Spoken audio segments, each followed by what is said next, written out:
Hey there folks, welcome to Spectrum Pulse. We talk about music, movies, art and culture, and this is Billboard Breakdown.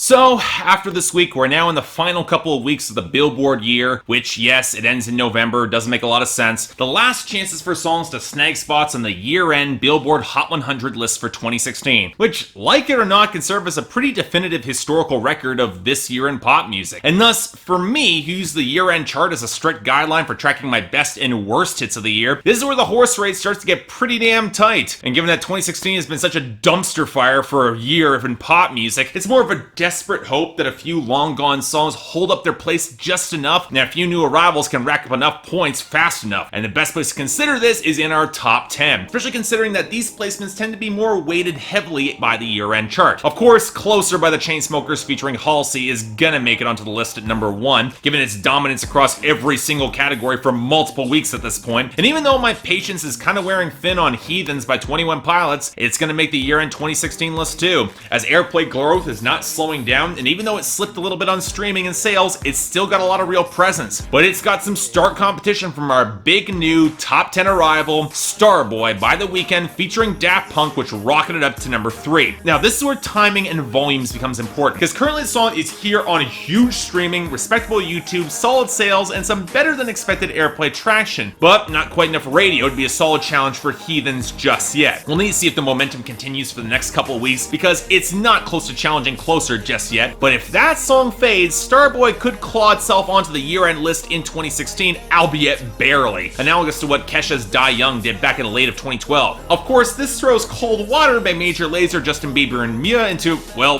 cold water, because it looked like it peaked in airplay this week, and struggling sales and streaming are not good signs, even though it still is at number 4 and will easily yet nab a year-end spot. Let Me Love You by DJ Snake and Justin Bieber probably will as well. Even though it slid down to number 5, it's got decent airplay momentum, good streaming, and solid sales. Then we got Treat You Better by Shawn Mendes, which despite being an awful song, remains at number 6 thanks to Illuminate going to number 1 on Billboard 200, which gives it enough of an airplay boost along with a bit of streaming and YouTube traction to compensate for some weakening sales. I can't say the same for Cheap Thrills by Sia featuring Sean Paul, which slid down to number 7 as it lost the airplay peak and is only here thanks to inertia, although probably not for much longer. Now this puts it up against Broccoli by Dram featuring Lil Yachty, which somehow held on to number 8. It's not got an impressive sales or any YouTube, but the streaming is absolutely massive, and it actually has a bit of radio traction, much to my shock, which is something Don't Let Me Down by the Chainsmokers featuring Daya doesn't have, as it fell down to number 9 thanks to bleeding in all categories, especially sales. Finally, we've got Calvin Harris featuring Rihanna slow clinging onto number 10 with This Is What You Came For, basically on the back of whatever's left of its airplay and the fact that it remains a YouTube powerhouse, which can still be a factor when it comes to extending a song's staying power. You'd think more artists would pick up on that and make better videos. And on that topic are losers and dropouts. The latter category, we've got a bit of a mixed bag, the biggest being 7 Years by Lucas Graham. Unlike our other dropouts like My PYT by Wale, You Don't Own Me by Grace featuring G-Eazy, and Lockjaw by French Montana featuring Kodak Black, finally, it'll likely make our year-end list. It's got enough points, and honestly I'm kind of okay with that, as I don't hate 7 Years nearly as much as some people do. It's just a shame that so many of our other losers are actually songs I like a fair bit, with the worst being Lucas Graham's other hit, Mama Said, falling down to 73. Beyond that, You Look Like I Need a Drink by Justin Moore lost all of its gains to fall down to 99. All in My Head Flex by Fifth Harmony featuring Fetty Wap fell down to 77. If it does make the year-end 2016 list, it'll be scraping by. Peter Pan by Kelsey Ballerini fell down to 69. If this makes it, it's gonna be a miracle. Never Be Like You by Flume featuring Kai dropped to 48, a song that I've never understood the appeal, but it's making the list anyway. And the collaboration hit Forever Country dipped off its big debut to 34 as the sales ease back, which makes sense. Most depressing of all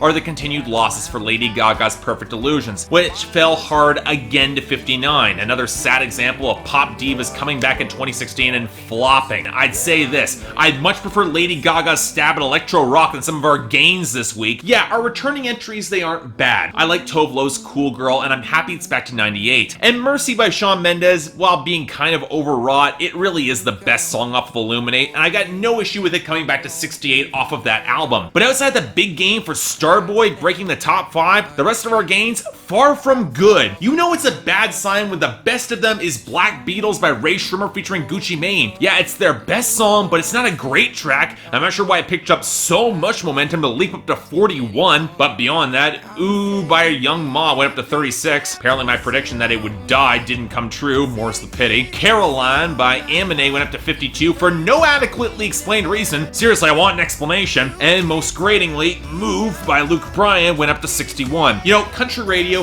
you just had William Michael Morgan's I Met a Girl hit #1. That's a step in the right direction. You're under no obligation to keep giving Luke Bryan hits, especially when he keeps ripping off himself. But now, on to our new arrivals. Starting off with number 95, CRZY by Kehlani.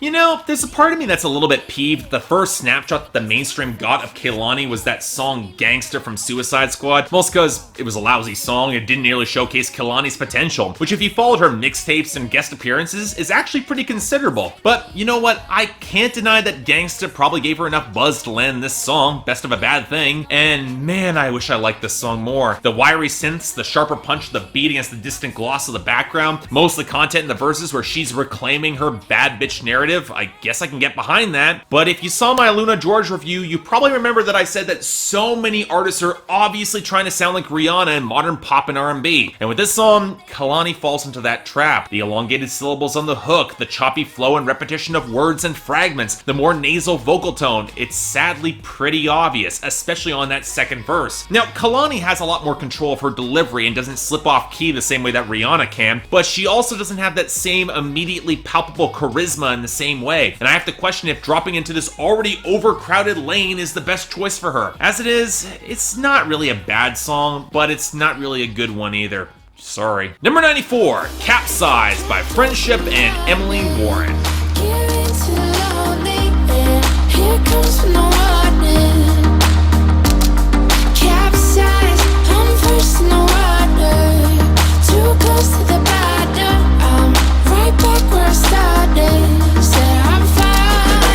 So if you follow the world charts, you probably tend to notice that most electronic and house hits tend to pick up their traction in Europe before crossing over to the Hot 100, even if the artists happen to be American. Such was the case for electronic duo FRENSHIP, which teamed up with the songwriter Emily Warren, who's been the co-writer behind some of the better songs recently from Jessie J, Melanie Martinez, and even the Chainsmokers with Don't Let Me Down, to deliver this song. Interestingly, while it has charted around the world, it has not yet broken the top 10 anywhere as of yet, and I kinda get why, as it's a bit of a slow burn. The tropical percussion might have a lot of jingling texture, but the rattle, the sandy effects, and the echoing claps don't totally obscure a pretty solid underlying melody in the keys, and the oddly gummy post-chorus flutter, which is pretty nice. And though I wouldn't say that FRENSHIP and Emily Warren have a lot of chemistry, they do balance out each other pretty well in this breakup aftermath track, where it sounds like things happened entirely too fast and they're both left in the emotional wreckage of it all, with plenty of lingering affection still there, which kind of makes sense why they don't have a lot of chemistry. I'm not gonna say it's as immediately likable as some other tropical house tracks I've heard this year with better hooks, but if this got bigger,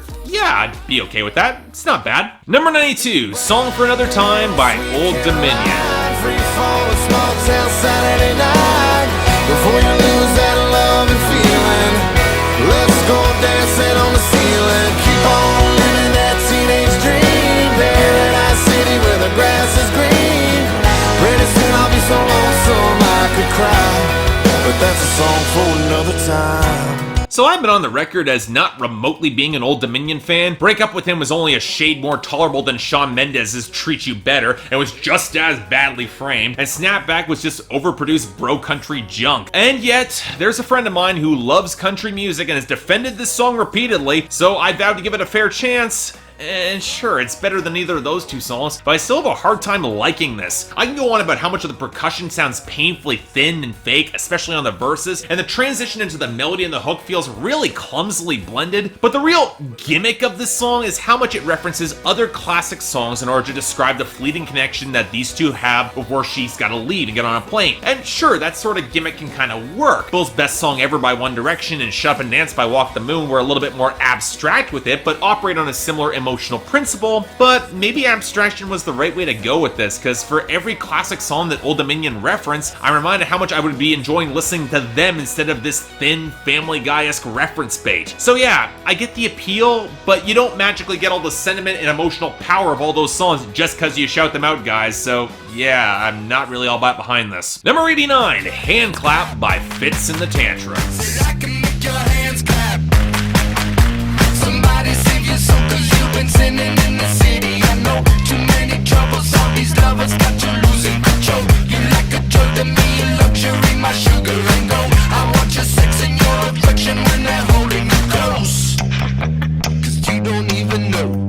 Okay, time for a confession. Yes, I've seen all of you have been asking that I covered this band at some point, and for the most part, I have been pretty skeptical from what I've heard. It's not that I haven't heard these guys. Their first album, it wasn't bad at all, and they do have a knack for making some catchy hooks, but that's about where my praise ends, because Fitz and the Tantrums remains one of the most formless and generic groups ever to pump out commercial jingles next to ex-ambassadors. It has literally reached the point with me where I can't associate the Walker with anything beyond a commercial I can't even remember, and considering how badly their self-titled record was panned this year by pretty much everybody, I had no expectations that this is going to be good. Although, this song was singled out as the one real highlight of the album, and thankfully, it's a pretty decent song. Mostly courtesy of a potent, sinuous bass line that leads to some solid swell in the hook driven by the horn melody. And man, I wish I could say more about it. There's no real bridge to crank up the bombast. Frontman Michael Fitzpatrick doesn't get nearly enough room to belt, and keep in mind this guy can sound like Daryl Hall when he wants to. Why he isn't belting more often is beyond me, and the lyrics are just hook-up banter that's got a lot of flash but no actual punch. Most because the main line of your hooks is, I can make your hands clap. Hell, with the build-up to the horn instrumental, the song's structure feels like it was imported from modern electronic and house music. It feels nearly as underwritten. And look, I know that sounds pretty harsh for a song that'll probably end up being one of the best this week, because it really kind of is, but we're getting this from the alternative charts, and we're not getting congos, which takes a similar eclectic blend of sounds and do it frankly a lot better. We're getting shortchanged. That's all I'm saying. And finally, number 63, This Town by Niall Horan. Drive highways and byways to be there with you. Over and over, the only truth. Everything comes back to you.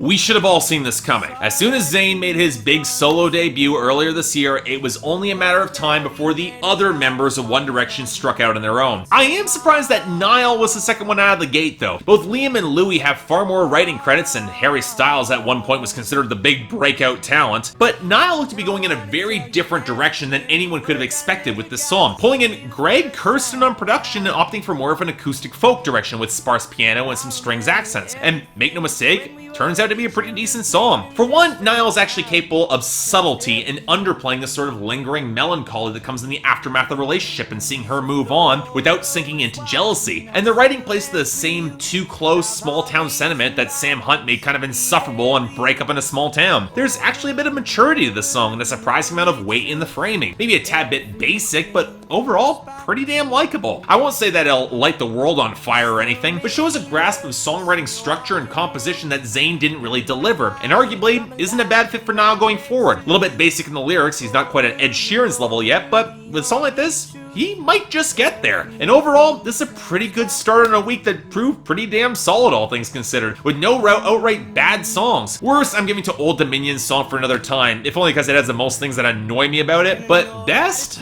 It's close, almost a three-way tie here, but I'm gonna give it to This Town by Niall Horan. I know I'm probably being too nice to a former member of One Direction, and it's not nearly as catchy as when Casey Musgraves wrote a song with the exact same title last year on pageant material, but you know what, it's got a good hook, subtle groove, it's got enough emotional pathos to connect with me. Low-key, sure, but that can work for a song like this. In other words, though it's not all good news, the last few weeks of 2016, between this and last week, there is some promise here. Let's hope that trend continues. But until then, I'm Mark, you're watching this Billboard Breakdown on Spectrum Pulse, and I'll see you next time.